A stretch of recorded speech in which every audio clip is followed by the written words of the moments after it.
Welcome back, ladies and gents. Today I'm going to be showing you what I think is the quickest way to make compost.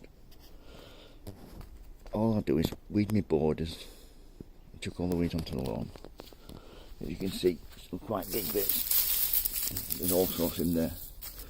Once that's done, I take my lawnmower, go over them, give them a good mulch. Once that's done, I take the material I've mulched. As you can see, it's really fine now. I'll fill my bag up, like so. And then, all I've got to do is put probably a few litres of water in each bag. That should be enough. Tie the bag up and place it somewhere out of the way.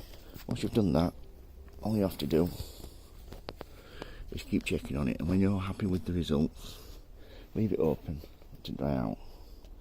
So that's what I think is the quickest way to make compost. If you've got any questions, don't hesitate to ask. Thank you. Bye.